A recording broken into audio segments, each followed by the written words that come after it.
Welcome into the Sources Say podcast, your go-to Kentucky basketball and recruiting podcast on the growing KSR Podcast Network, presented by Club Blue. Club Blue is the official collective partner of the University of Kentucky.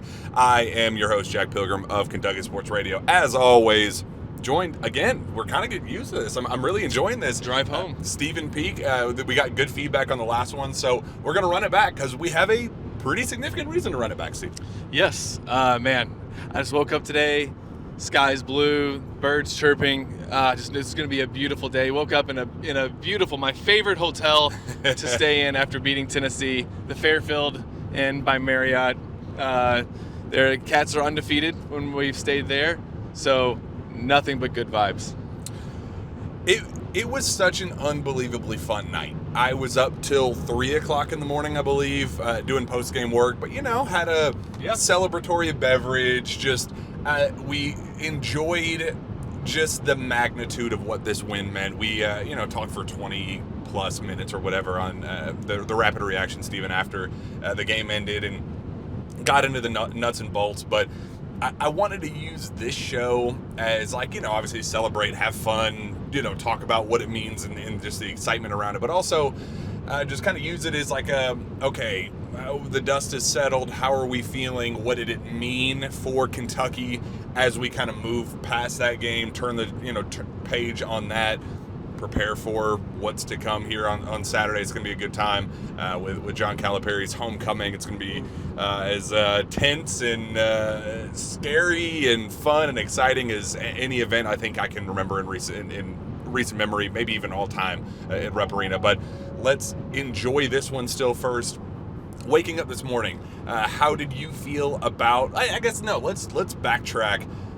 Going into the game, the drive down, if only we had the camera rolling for us going down, I think that would have been some pretty good content, or I guess pretty sad content, because you were not in a good place. It would have been good to have it so that we could show it here, to show the juxtaposition between how I feel now and how I felt on the way down. Coming back from that loss against Vanderbilt, I was just feeling pretty down because I thought Kentucky let a win slip away. And as I've said, I want Kentucky to finish 500. That might seem in SEC play, and that might seem like I'm putting the bar kind of low, but I think it's just how good I feel like Tennessee has a couple banners hung in Thompson Bowling Arena for going 500 in the SEC. So and then the Lamont Butler news comes out, and I was just dreading having to come down here. I thought for sure it was just going to be us getting Rocky Top sung to us. We still got it. My God. It's in my head. If I heard it one more time, I was going to my head was just going to pop. Every time I come back from this trip, whether it's football or basketball, I'm around the house just humming Rocky Top for at least 3 days after. So it's more fun to do that after you win. I was kind of humming it off the court, kind of ironically, after the win yesterday. So just how I felt, not great going in. And I did not think for a second, and you were much confident. You actually almost nailed the final score prediction. You were 1 point off, 78-74. Is that right? That was my pick. We talked about it in the rapid reaction, but just for those who didn't see it, what made you just so confident? Because literally, you were telling me you were giving me kind of a talking to a little bit, you need to calm down. Son, it's gonna be okay. We're going. How many times do I have to tell you? And they almost did kick their ass. They almost should have. Tennessee hit some shots that kept it from happening. Because they got 79 rebounds at the very end to give them a chance to hit those shots. But I digress. So this is the start of a very big week for us here on Sources Say. The first of 5 days of consecutive shows that we're going to have, obviously because of the magnitude surrounding the win. I do not want to be the person to just, hey, we checked the box with a top 10 win on the road at Tennessee, your bitter rival within the conference. This is not going to be the show that just, great, glad we're able to check that box, let's move on. Yeah. We're going to celebrate and enjoy what was an unbelievable win, massive for the trajectory of this season, and getting you back in that good graces and giving you a little bit of a cushion there within the conference. So we're going to celebrate that one. But we're going to use it as a chance to transition into the Arkansas game and on Saturday. So today, this show that you're watching right now is going to be kind of our still raw, emotional takes about like, hey, what was it like to be at Thompson Bowling Arena, the fan base, the mood after the game, talking to Pope, talking to the players, just all of those fun things that kind of came into the behind the scenes of the trip to Knoxville itself. We want to get the story of the guy at Popeyes that we talked to on the way down. Yeah. If you're watching this, great guy, want to tell that story. And then tomorrow's show, we're going to have Sean Smith on. As always, we're going to do kind of our in-depth, like the nuts and bolts. Hey, what worked, what didn't? Like, hey, what can we build off of with this game? A shorter recap with him. And we're going to have Dennis Johnson and hopefully, potentially, Jasper Johnson on with us as well. They are coming into town on Sunday, the day after, hopefully, what is going to be an awesome win for Kentucky. Kind of turn it into a 2-day celebration for Kentucky fans as Jasper and his RWE team with Overtime Elite, they're coming home for a homecoming themselves to play at Versailles, play at Woodford County. So they're going to come on the show tomorrow night to help preview that, kind of, promote it and sell tickets a little bit and say, hey guys, we got Jasper Johnson, a hometown hero in town. We want him to, kind of hear the warm welcome from BBN now that he is officially signed, sealed, and delivered with the Cats. So that's going to be Thursday's show. Friday's show, pushing all of our chips in on Kentucky versus Arkansas, the nuts and bolts, what you need to know about the matchup, how things are going with, former UK players, just kind of what we need to know, keys to the game. That's going to be with Sean Smith Friday night. Saturday, we are going to be setting up shop at KS Bar and Grill. It's going to be early afternoon, and it's going to be sights and sounds. What is the vibe and the pulse of the fan base? What is that going to look like? Just, are there nerves? Is it excitement? Or, the booze versus not. We're going to get through all of those debates. It's going to be an absolute great time. We're going to have John Neighbors, who's, for my money, the best voice of Arkansas basketball. We are friendly rivals, as Kentucky and Arkansas are rivals. We are friendly media member rivals, but I love the guy. He is awesome. We're going to have him on as well. Zach Gagan's going to be with us. Sean Smith is going to be with us in person. So we want you to be there with us at KS Bar and Grill and turn it into an event as we kind of get to that late 9 p.m. tip-off, and then obviously Sunday we will have a recap of hopefully what is going to be an awesome celebratory win there on Sunday. So hopefully. Fingers crossed, got to have it. Got to. But this is show number 1 of what is going to be an all-time Sources Say week, and we are very grateful that you are here for the ride. And thank you for having me on for this. I'm excited. You're setting the tone. That's a lot of pressure. Whatever the rest of the week looks like, you are going to be the tone setter. So well, that's a lot. And I tell you what, I'm so interested. You haven't had John on in a couple weeks, and I'm really excited to hear what he has to say, not just about this game, but about Vanderbilt and how the hell Mark Pope and this coaching staff was able to pull off a win. I saw a tweet where it was, and this is not, I'm not talking bad about our guys, but if you just looked at the roster, no names, you know nothing about them, and you see that they started like a BYU player, they had a guy from Farley Dickinson, they had a Drexel player, they got 2 kids from KHSAA getting lots of minutes, and you got a guy who was on a mission trip for 2 years getting 15 minutes. And then they went and beat the number 1 defense in the country. I got to know what Sean's takes are about that, because I saw it happen with my own 2 eyes, and I still don't believe it. I will say, Steven, I haven't seen you as giddy. I'm so excited. Following a loss, or following a win in a really long time. And I don't know if it was because you were just so down and you're just counting, and it was nothing against you. It was, hey, you're down your starting point guard. Andrew Carr is going to be essentially a non-factor. You're already down a backup point guard. Like, what does a path to a win look like? You tell me. How do you put together a win against the number 1 ranked defense? So you were the realist of the bunch. I had my pick, but a lot of the optimism came from a sense of like, hey, nobody in the world believes that you're going to go down there and win. Vegas has you in an 11.5-point underdog. Like, what do you have to lose? You're playing with house money. Go in there and confidently, loosely make shots. Like, you're going to get clean looks. This is a Tennessee team that gives up 26 attempts from 3 per game. Of the attempts that you get, make them. Just make the shots, and you have a chance to win. And I just thought that the looseness and the, like, hey, no, if you lose the game, people are going to say, well, you were a double-digit underdog. You were expected to lose the game. So you had nothing to lose by going into that matchup. I just thought that without the weight of the world on their shoulders to go win that game, they were going to make shots. And we saw them go 12 for 24. It was unbelievable. Ainsley Almanor and Jackson Robinson kind of, playing off one another to start the game. Kobe Brea kind of doing his thing as well. Those three, helping lead the Cats in scoring. Amari Williams doing his thing, rebounding on his birthday. Happy birthday, Amari. We said it on Rapid Reaction, but his performance was so good, he deserves another happy birthday. But it was just one of those, hey, it can't just be one guy. It can't be Lamont kind of saving the day for us on the defensive end. It has to be an all-in effort on the defensive end. It has to be an all-in effort scoring. It has to be an all-in effort rebounding. In a turn, we got Siri talk to us.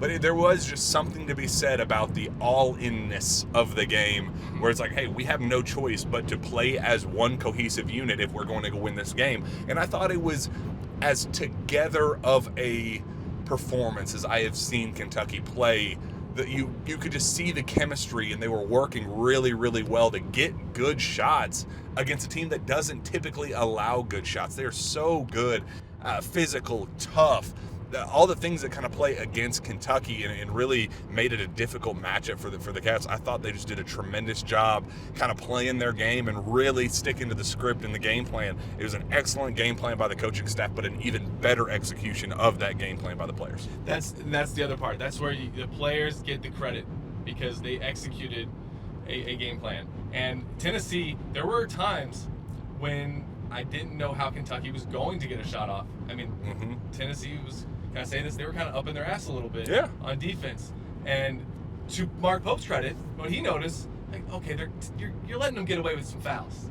So he got into the officials' ear a little bit. You have an angle of the game that nobody else in the world has.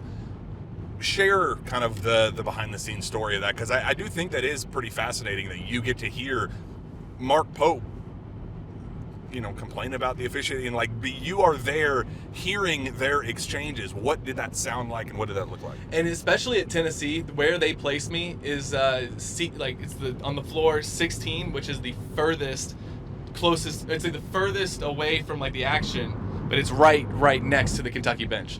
So I get to hear pretty much everything they're saying. I can put my headphones in, point my shotgun mic at Mark Pope's face, and pretty much hear everything. You would never do that, because we want to maintain a positive working relationship with the University of Kentucky. Exactly. You never see that. I don't put that stuff out. I will say this: he is, like you said in the Rapid Reaction, kind of this. He's positive in his criticism a lot, until that one call where it clearly went off Tennessee. It happened right in front of us, and a guy, I think the official on the far side, made the call and gave it back to Tennessee, and Pope lost his mind, and that's where we got the bull crap. That's as close as he gets to an expletive, I think.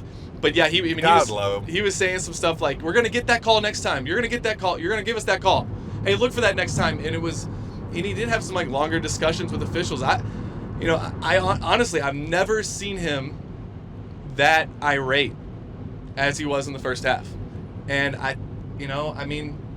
think it does kind of, at least he's pointing out some stuff. And he talked earlier in the year after the Georgia game. He said, well, we just basically asking questions to the SEC. What do we need to do, to get some of these foul calls, or what are we doing defensively that is causing us to be called for fouls?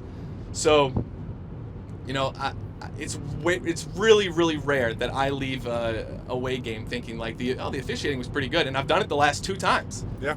I mean, I thought the officiating was great last night, and I thought it was great at Vanderbilt for the most part, except for maybe a couple of calls. But you're on the road, and that's the thing. You go on the road, you're gonna get a bad whistle.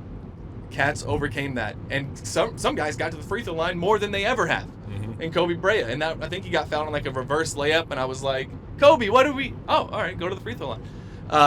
There was an intentionality with it for sure. I think they played to the pace of the game and didn't want to like assert themselves too much, but there was an intentionality there in the second half to say, hey, we got to go to the line. And that was a talking point with Mark Pope saying, hey, like, we gotta, they're not going to just call fouls out of thin air and send you to the line freely. Like, you have to go earn your shots.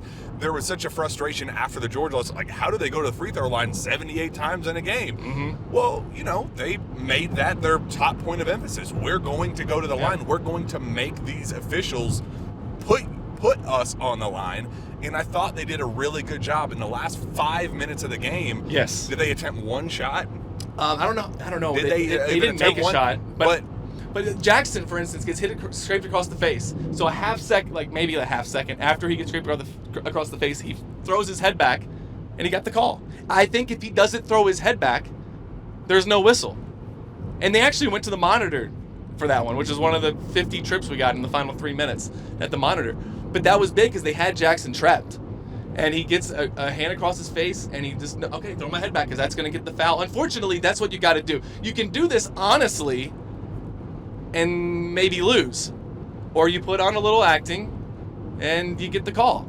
I mean, I don't know. Maybe that calls Jackson to snap his head back just a little afterward. But Kentucky took one shot in the last 5 minutes and 40 seconds of the game. That's pretty incredible. Or last 5 minutes and 20 seconds because the 3 at the 5:20 mark was the last bucket they scored. So one basket in that entire span. Just as the fans were really getting into the game, because I thought that was one of the quietest atmospheres for 20,000, whatever it holds.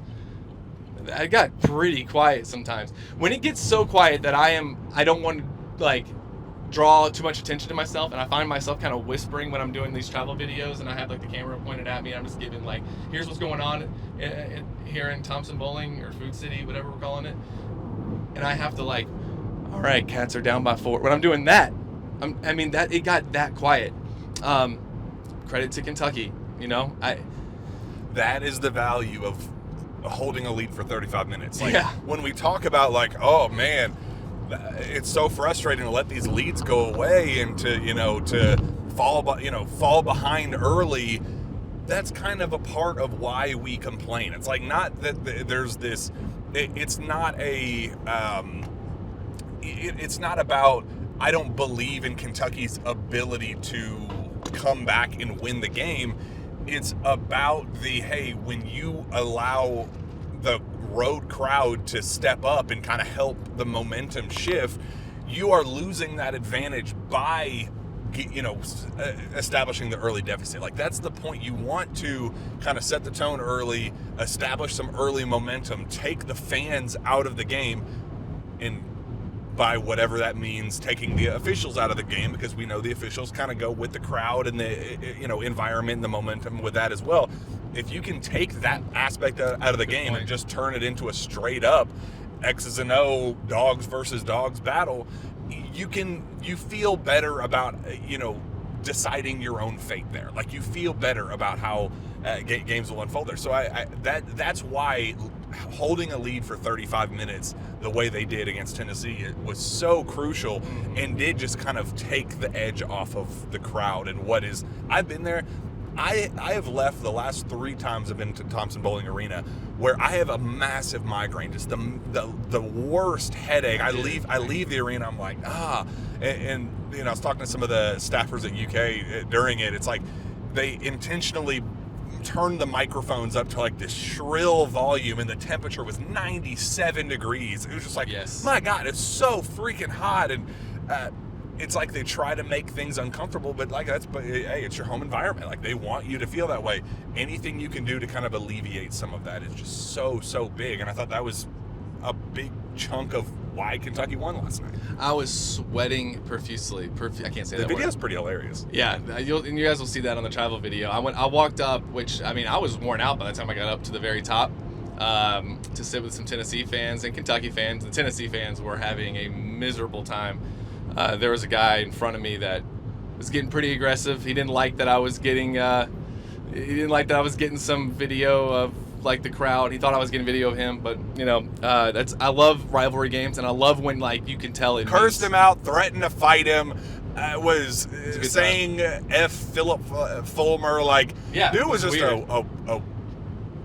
the worst of the worst orange. Just it was exactly like, if you think of like the worst Tennessee fans, he like encapsulated all of them in like one person. But I thought that the DJ did a pretty good job. He was trying, and I'll give Tennessee some credit. They do some stuff that I think is like basketball specific that I really like. I mean, when you get it, look, can I say this on a Kentucky podcast? Whatever you want. You can do whatever. Rocky Top is like objectively kind of like a fun, like you can tell everyone enjoys doing it. And there's very few places that have a fight song that like, I mean, you just don't hear us going on UFK, like we don't have that. You know what I mean? So like that is cool. They do the good for another Tennessee 3, and everyone does the 3, so it's kind of like the first down. They did that 11 times last night. It's crazy. They took 34 more threes. That is insane. And Kentucky made one more 3 than they did. Yeah, so Kentucky that math worked great in Kentucky's shot favor. 10 less threes than Tennessee missed, and that's not Tennessee's game. But I thought that they do a pretty good job of like keeping the momentum going. They have one of the better like intros with the pyrotechnics and the flames and mascot. Cool. I mean, they put on a pretty good show. Like, I will critique Tennessee for never making a Final Four. I will critique them for having some of the worst fans. But as far as like game day production, we could probably take a few notes. Like, ultimately, just nobody cares about that, and no Tennessee fan left that game going, you know what, we lost, but our game day production is so good. I'm glad the Pyro team was on its A game today. But I'll give them credit. I don't like doing it. Also, we're being very safe. I got hands on the wheel. There are no cars around us. We're going the speed limit, maybe even a little less to be extra safe. Just thought I'd say that as I adjusted the camera there. Stay safe, Kentucky. Yeah, buckle up, put your podcast down or something. I don't know. I forget how the saying goes. But did you have any overall takes on the environment? Hot, loud, but like artificially loud, not like crowd in it loud.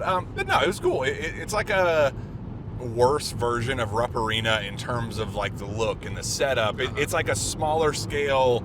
It's like they were modeling it after Rupp Arena, but we're like, hey, let's be more modern. Let's be cooler.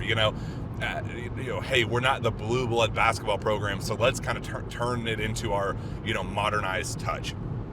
Kind of got that vibe, but it's cool. I enjoy going all these road trips that we go on. I really do enjoy kind of seeing the real versus the fake basketball fans and how much they actually embrace. They care. The basketball, they care. The Mississippi State cared. Some of these others, I do think that there's a care there. I don't think Vanderbilt cares. I don't think Clemson especially cares. They are pathetic. But I digress. Let's tell that story of the Popeyes, because I thought that was very, very fun. So we were driving down. It's about lunchtime yesterday. Stop in and we have a fork in the road decision to make, Steven. Do we go Arby's? 2 options: Arby's or Popeyes. And I was just like, hey, I haven't had Popeyes in a really long time. Let's try that. So we go in, and you paint the picture of like what happened when we walked in. Well, the guy behind the counter looked at us and he's like, no way. And he's like, I actually I think I turned around because I was like, he must be talking to somebody behind there, and he's kept looking. I think he might have said it one more time. And did one of us say like, what or something? I just kind of, we both maybe looked at him like, I know who you are. And he's like, I can't wait to tell my buddy about this. And he I gotta go get my phone and can I get a picture? And he was like, I got it on camera, like him coming back with his phone. He was so giddy, which is that's so cool. Just big Kentucky fan who watches all of our stuff, and that's why we do what we do. Just being totally transparent. Yeah. We love to, we are unapologetic Kentucky fans. We are diehard, bleeding blue through and through. We get enjoyment of being amongst the people, with people who obsess over every game, and is Lamont Butler going to play, staying up, biting their nails all night, wondering if Lamont Butler is going to play. Like, those things, that is us. Like, that's how we feel. We live and die by every little thing. So even just a simple interaction with a guy working at Popeyes, awesome dude, Scott was his name, awesome guy. Food was fantastic. It was a nice little, appetizer for what was to come later that night, and a fantastic night for us with the Tennessee win. But it was cool. It reminded us of like why we do what we do and how enjoyable it is to just kind of interact with the fans. Got a bunch of really cool fan interactions. After the game, during the game, you'd go around and they'd recognize us, say that they watched the rapid reactions or they watched these. Part of the reason why we're doing this right now is because they said that they really liked the Vanderbilt kind of drive home and podcast after that. So that's part of the reason why we wanted to do this one. So shout out to you, Scott. Shout out to that chicken sandwich we got at Popeyes, and it really set the tone for the rest of the evening. Yeah, shout out for the ghost pepper wings. If you haven't had those, it's a good advertisement for Popeyes. Popeyes, if you want to advertise. It's in Berea, by the way. It was the Popeyes in Berea. Scott is awesome. Kobe Berea. Ooh, Kobe Berea. Kobe Berea. And that was so cool. Talked to some fans after the games, slapping high fives with people. The Kentucky fans on a Tuesday night. How about the Go Big Blue chants and how there was like a mini BBN takeover in enemy territory? So cool, especially being on the bench and Kerr Kriisa standing up, doing he wasn't saying Go Big Blue, but he was like go, doing that as the chant was being done. And anytime you get a Go Big Blue chant in Knoxville, and on a Tuesday night, loud chant too. When all the Kentucky fans came down, a lot of them came down at the end of the game to talk with Mark Pope, and he's stuck around. Tom Leach is like trying to, Mark, we got to do your post game, Mark, and he just keeps taking pictures, and that was so cool. And I was asking like, I could hear you guys, but you're trying to find them. They were just scattered throughout, up at the top. Like, they don't care. They were loud. There's nothing better than a road victory if you've never got the opportunity. And sometimes, to be honest with you, it's probably easier to go watch Kentucky play on the road than it is to watch them play in Rupp. If you ever get the opportunity to go on the road and get a win, is nothing sweeter than watching the home crowd leave with 7 seconds on the clock and they're only down 3 because I rewatched the video. I still cannot fathom the time and place and how the fans did that. Like, doesn't make sense. What are we doing? What are we doing here? Like, how do you? If Kentucky fans did that, I would have been kind of disappointed. That like a lot of things can happen, what traffic are you beating? 7 seconds to go in the game, unless it goes to overtime. In which case, why would you leave? They were not dead. There was a chance for them to turn the ball over. Kentucky could have missed some free throws. We missed free throws all game. Nothing feels better than that. And I don't feel like I'm falling for recency bias or reaching with hyperbole when I say this is in my top 10 all-time regular season wins, considering the circumstances, considering what was on the line. It could have been Mark Pope's first 3-game losing streak. And not only did we avoid that, but now you're writing a massive win going into, I don't give a what ESPN says and what the suits, according to Greenberg and whoever else says, that Kentucky-Arkansas is by far the biggest game in college basketball this season. I don't even care if Arkansas was good. It would be undoubtedly. They didn't do their part, but Kentucky did theirs. And if it was at Arkansas, maybe it's not the biggest game. It's John Calipari, possibly the most polarizing coach in college basketball history. There is like no other guy that when Kentucky got him, it was like us against the world. Everybody hates us because we got the guy that everybody hated. Kentucky fans hated John Calipari. A lot of them did before he got to Kentucky. I was one of them because I hated watching like Memphis. Why does Memphis have a better program than Kentucky does right now? It's the biggest game of the season. It's the most anticipated regular season Kentucky game I can remember, outside of maybe Louisville 2010. Like, that's how far I'm going back. What do you think about College Game Day not... Is it okay to talk about this right now? All right.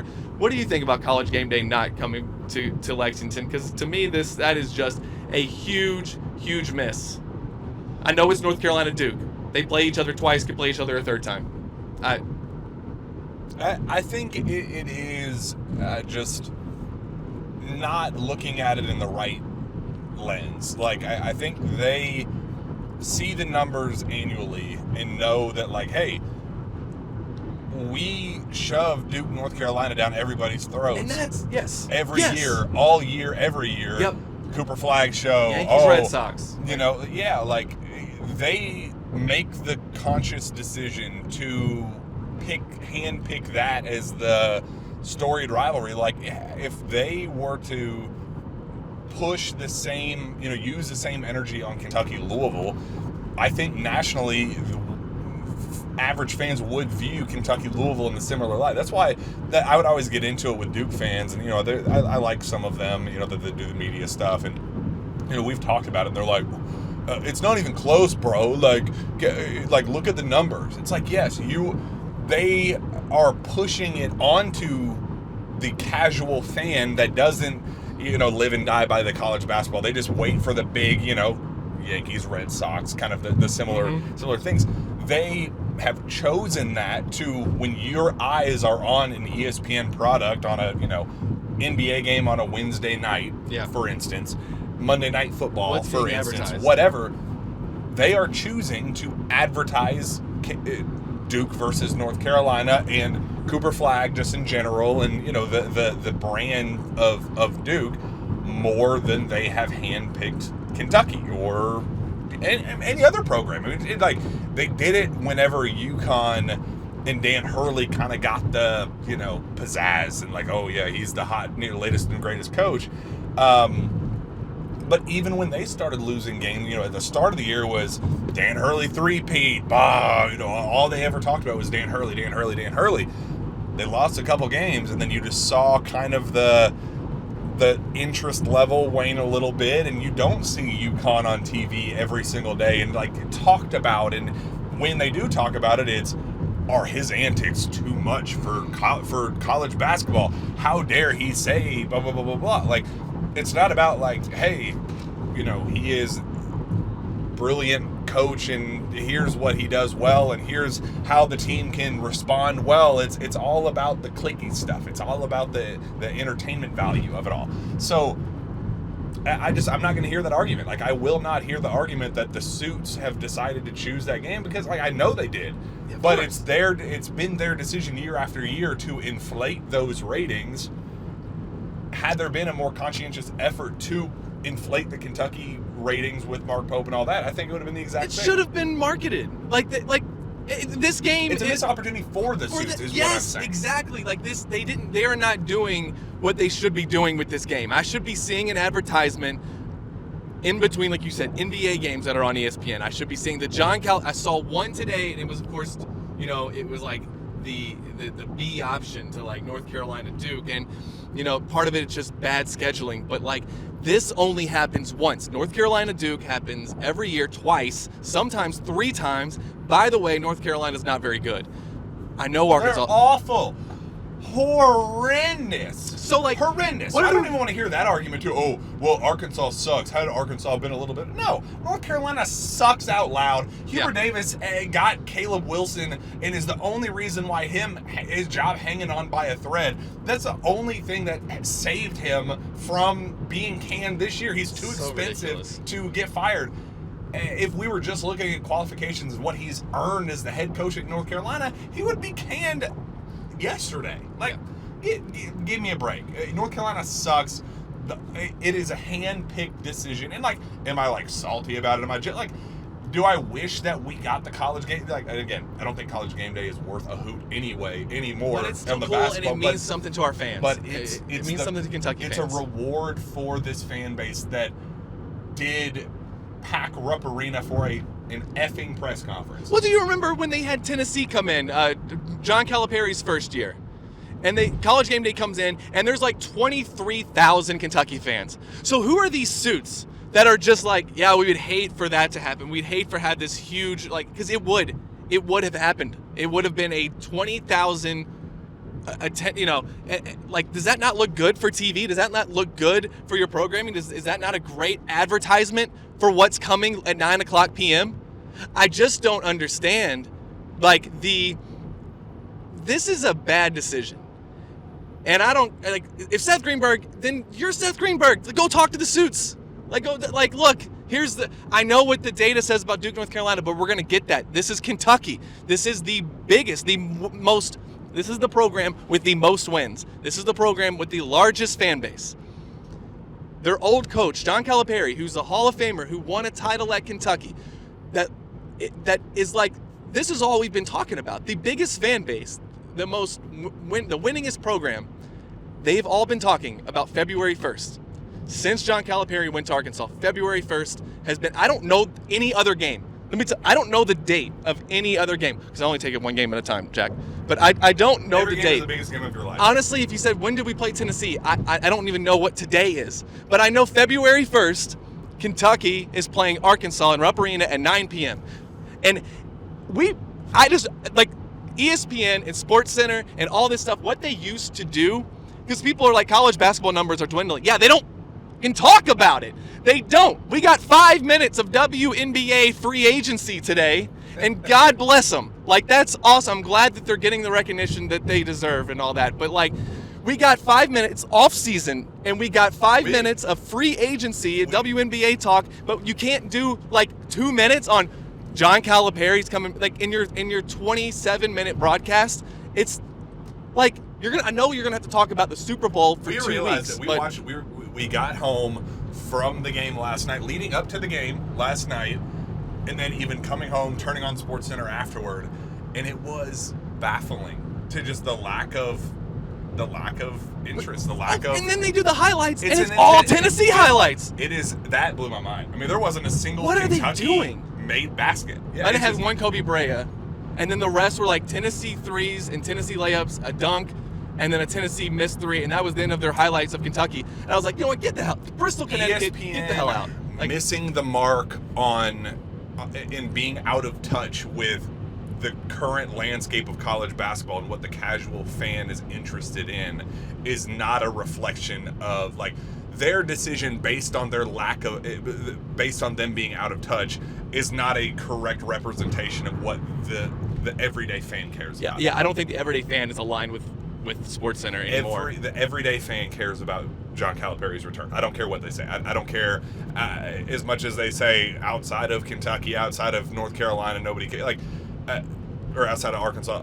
I wholeheartedly disagree with that. I think that this game, and I'm excited to see the numbers. I do think that they are going to go into this matchup expecting Duke, North Carolina to just blow Kentucky, Arkansas out of the water. But when we get the final results, you think they'll outdraw it? I don't know if it will outdraw. Yeah, because they're going to get all the hype from ESPN. But given the disadvantage in terms of interest and public consumption, I think it's going to be closer than you believe. And there is a chance that Kentucky, Arkansas tops whatever Duke, North Carolina is. Like, I do think that. And I do think, like, a part of it is because North Carolina sucks. Like, they're not, it's not a product. It reminds me of when Louisville sucked and Kentucky was beating them by 30. Mm-hmm. And there was just like this, I mean. Yeah. Do we even brag about it? Does anybody even really care? You know, there's going to be that sense of a level of apathy where in that matchup where it doesn't matter what the on-court product is for Saturday. What matters is the sideline. So what game does get College Game Day? I mean, is there Kentucky, Tennessee? Is that on a Saturday? See, I don't even know. Because there's only one game I've known. Auburn.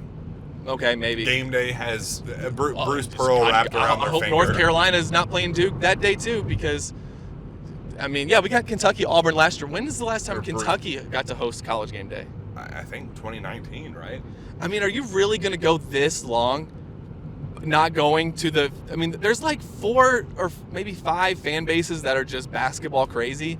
Last year, ESPN's like just doesn't acknowledge that there's one, like the one in Lexington. I mean, give me a break. They went to Auburn last year. Right.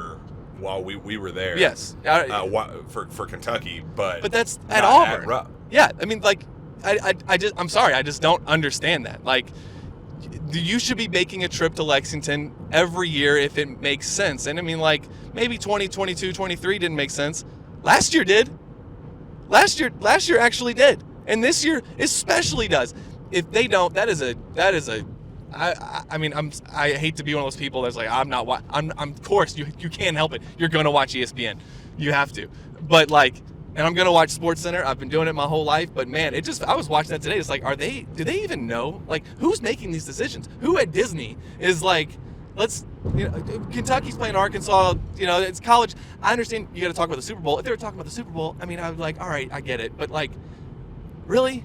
And also, like, Duke, North Carolina is objectively a great game. I'm not trying to say like it. I can't believe that they're skipping Kentucky, Arkansas for Duke, North Carolina. It's not really that. It's just that, like, to not be able to tell the difference, and also to not hype this up. Why is it that this game nationally, outside of like people who talk about basketball all the time, Field of 68 and other basketball centric publications, outside of that, like, especially from ESPN, who I believe is broadcasting this game, right? Yes. Like, so it's in there. It would behoove them to promote this game. It's at prime time. It's 9 p.m. on a Saturday, way past John Calipari's bedtime, and it's going to be an unbelievable environment, one of the best you will see all year in college basketball. The best. None will come close. And ESPN's not really promoting it. I mean, like I said, there was a 30-second ad, and about 5 seconds of it was, oh, by the way, John Calipari is returning to. Really? Like that? This guy has what? How many wins does he have? Like almost 800. I don't know. He had 400 wins at Kentucky, right? Over 400. So almost like 800 wins. I know some guy I don't know how to do the math. Over 800, yeah. Okay, so over 800 wins. I mean, it's John Calipari coming back to. It's a head scratcher, and we can do a whole hour about this because I'm just fuming. And especially when I hear the excuses. This is why we do because if the camera wasn't on, he would still be having this is what we're doing anyway. Decided if we're going to have the damn conversation, might as well have a camera rolling and have a microphone in front of our face. So, like, you are getting Steven Peake in his raw, like, I forgot we were recording this. Real form, just so you know. I don't know. I mean, maybe we move on and we try to figure out some nicknames for some people or whatever. But I will be talking about this with people all freaking week because I just think it's poor, like, promotions being done nationally, especially by the very, like, entity that's broadcasting the freaking game. I should be seeing this everywhere. I should be seeing it in lower thirds. I should be seeing it in every commercial break on ESPN should have. But nope, we got Cooper Flag, baby. All we can do on ESPN is hype up Duke. That's what I hate that there is clearly and people talk about it all the time. They talk about it with all the other sports. Yankees, Red Sox. There is an East Coast bias, and your ACC freaking sucks. It sucks. Louisville is your second best team. Are you kidding me? They suck. This conference is a joke. I saw Mid-Major Madness, who's apparently being run by a Louisville fan, tweeting out Louisville highlights because they're mid-freaking majors. They suck. Kentucky played like their C game and beat them, and I never was worried. Tennessee beat them by 20 in their home floor. Louisville's like 0-4 in the SEC with like a point differential of minus 100. I don't even know now. But it's insane. It's insane. But it is. It is. I'm so glad you guys get to witness this. Louisville still sucks. They still don't exist. But yeah, just all right. I digress. I'm literally crying. Oh, good Lord. Mountain Mamba. Beautiful. There is no debate. There is no discussion. So on KS board, we're we. If you're not subscribed, I mean, we have an absolute freaking ball talking about games as they're happening. We all celebrate together. It is a community unlike no other. Like, nothing else out there like it, where you all raw emotions. What the hell kind of shot was that? Oh my God, that was the best shot I've ever seen in my life. You get that in real time amongst your fans. So when Trent Noah, just the audacity of this man to, from the E, catches it and shoots that sucker. Wow. From 30 feet at the top of the key, drills it. Honest. There is a fan on there that this wasn't like, artificially created. This wasn't like, hey, I'm waiting for this opportunity. The next time Trent Noah does something, like, I'm gonna, this is gonna be my time to kind of shoot my shot with it. In just the heat of the moment, this fan, incredible fan, just Mountain Mamba. And it was like, beautiful. Whoa. It works. It's perfect. It's perfect. The alliteration. And here's the deal. Fans have become obsessed with creating names and turning it into something, workshopping nicknames, and what could we name this version of Mark Pope? Mark Pope's first team. The Kentucky. Remarkables. How can we name? It doesn't work that way. Yeah. Nicknames are meant to be organic. They are meant to come naturally, where you can't workshop it. It is something that is truly in the heat of battle, in the heat of the moment, where you go, you see the light bulb on top of your head go ding. You know it when you see it, right? Just that. Mountain Mamba is that for Trent Noah. Like, it plays on, just Kobe Bryant Mamba, Black Mamba, obviously. Brian Scalabrine became the White Mamba, kind of playing on like, hey, I'm the big goofy white guy. It's like the absolute opposite of like the, hardworking, gritty, Kobe Bryant, like what he embodied as a basketball player. Brian Scalabrine was like, yeah, I'll go get beers the night before a game and go, like, it worked. It was the opposite of that. So when you get a play on the mountain part with, Trent being Harlan County's finest and coming from Eastern Kentucky, like, we understand that. But you get the Mountain Mama, like, you get the Country Roads Take Me Home, like, it works with that side of things as well. It works because, like, every time we've talked to Mark Pope, has been like, man, there's something about Trent Noah that, like, he is just the most unconscious dude, doesn't give a damn. When he catches that ball, he is going to fire, and, like, if it misses, he's like, pass me the rock again, I'm gonna fire another one. He has that just kind of competitor spirit of, hey, you shoot, you miss 100% of the shots you don't take. Like, that is Trent Noah as a basketball player. So the nickname works so perfectly. So when something that magical comes organically, and a fan can come up with that in the moment, him making a shot in Knoxville to upset a top 10 Tennessee team, hitting it from the E of the logo, that's the name. There is no debate. There is no workshopping. There's no, well, what do you think about this? What do you think about Noah's Sweet baby arc? angel face. Sweet baby angel face mountain. No, it's over. There is no more discussion. He Noah's is Ark. Mountain Mamba. It's done. That's it. Closure. Done. That's it. Sell a bunch of t-shirts. Trent. Get your t-shirt guy. If you don't have t-shirts on sale, It's Monday. so easy. If you don't have 2 M's like the mountains. If you don't have t-shirts on sale immediately, you have done this wrong. Yeah, you got to trade somebody. This is a He's got to get that trademark. This is a layup, and we're requested for like advertising. We're not even requesting it because we want this. We want this for you. I want money in your pocket specifically for this cause because it is so beautiful. It is so it is. When you know, you know. When you have a moment, you just have a damn moment. And Trent, this is your moment. And it didn't come out of nowhere. It came when he was making big plays, doing some things defensively. It wasn't like we were just sitting here driving down going, oh, what are we good nicknames for Travis Perry and Trent Noah? Yeah, like, and he had 5 points, all 5 of them massive. I thought, not the 3, the bigger bucket I thought was the ball gets kind of thrown away. Mm-hmm. It looks like Tennessee had cut to 6, and I'm like, that's going to be another layup, and it's going to be down to 4, and he goes and finds the ball, and I thought he's going to kick. No, he goes right to the rack, puts it off the glass, Cats up by 8. Massive. And, like, that's what makes it good, because it happened in a game where, like, he was doing Don't something. miss my exit, by the way. Hey, let's not miss this one. We won't tell everybody where it is. I gotta go home. You gotta go home, but you gotta get the hell out of here. Yeah, that's a great nickname. It needs to stick. I haven't heard one for a player that's been that. What's the last one that you heard that was like? Jorts. Yeah, jorts. That's another. It's happened organically. He's wearing jorts. So how perfect. They brought denim back. It's one of my favorite Drew Franklin tweets from the Alabama game. But the Ramel Smooth, Bradley.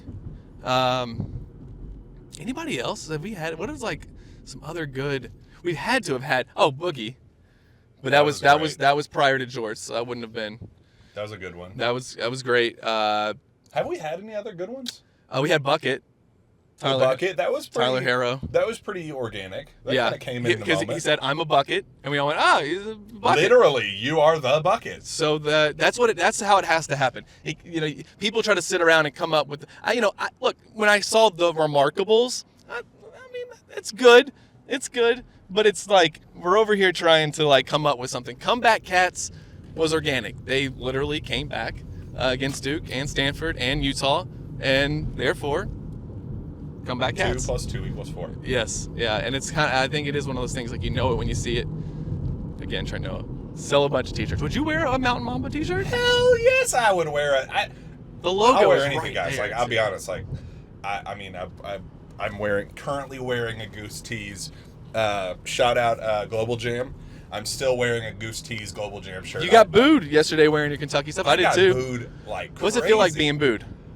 Weird. It really is kind of a weird feeling. Like it at first I didn't realize that it was all directed toward me, but press row is like up through the student section. So me, having to be it is. You had to go up in there. Wear Kentucky gear everywhere I go. Sorry, sue me.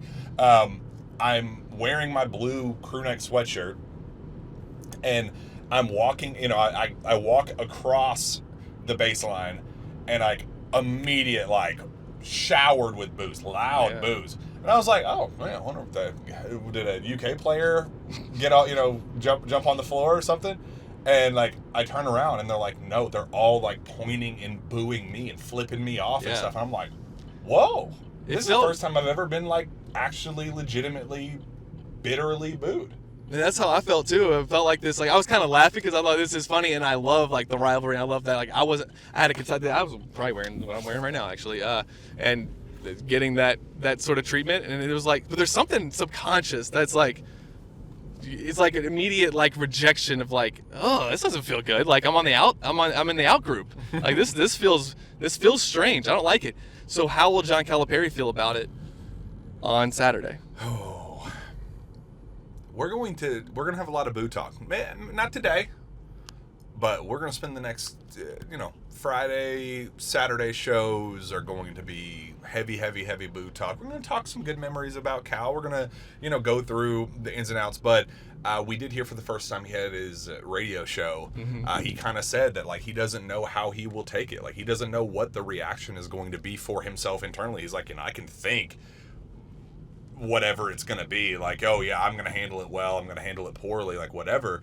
But I do think that there is something to be said about just being there in the heat of the moment and feeling it. And, maybe he gets emotional, maybe he gets angry, maybe, you just kind of have to feel it to know what that's like. So it's going to be a lot. We have a lot to talk about. But before we wrap up officially, Club Blue is the official collective partner of the University of Kentucky. Club Blue was founded by UK fans strictly to support the NIL efforts at the University of Kentucky. Unlike most collectives, 100% of subscriber money and 100% of donor money goes directly to NIL. Club Blue charges no fees. Club Blue subscribers receive some amazing benefits like invitations to special events, meet and greets with UK athletes, signed merchandise, monthly giveaways, ticket giveaways, Club Blue merch, and more. Subscribe today at www.clubbluenil.com. You get to pick which sport you want to support when you sign up, choose your sport, and support with Club Blue. So, friendly reminder of what the schedule looks like. This show, drive home, obviously just being goofy, being dumb, getting the most passionate version of Steven Peake. Killing time. That's why, killing time. Just two dudes chatting about the Cats. We're parked, so I'm looking at my phone. Yeah. It's okay. So that's today's show. Tomorrow we will be live with Sean Smith, 8 o'clock on Thursday, and then we'll be joined by Dennis and hopefully Jasper Johnson at 8:30-ish to preview what's to come on Sunday with his homecoming game, but obviously a lot more Tennessee talk, more of the, Sean coach's angle lens of that game, and, a little, looking a little bit ahead to Arkansas. That'll be a good one. And then Friday, all in on Arkansas, what you need to know about the Razorbacks, what you need to know about John Calipari's return to Lexington. And then Saturday, live from KS Bar and Grill. Plan to be there at 1 o'clock. We cannot wait to see you. We want it to be a meet and greet. We want it to be, let's turn this into an event. Let's get excited. Let's have a really good time. And let's hopefully bring in a pretty significant victory for the Kentucky Wildcats with John Calipari in town. You just got to have this one. Yep. I'm glad that we got the kind of the elephant in the room, monkey off of our backs with the Tennessee win, not riding a 3-game losing streak into the Cal game. A lot of pressure now off of Kentucky as a result of that. So feeling a whole heck of a lot better. And then hopefully on Sunday we will have an awesome, fun, celebratory recap. Hopefully with a pretty big Kentucky win to break down. So a lot to come here on the Sources Say page. Appreciate each and every one of you for tuning in with us. A big week already, big week to come, and we are excited to have you along the ride for every single part of it. Go Cats.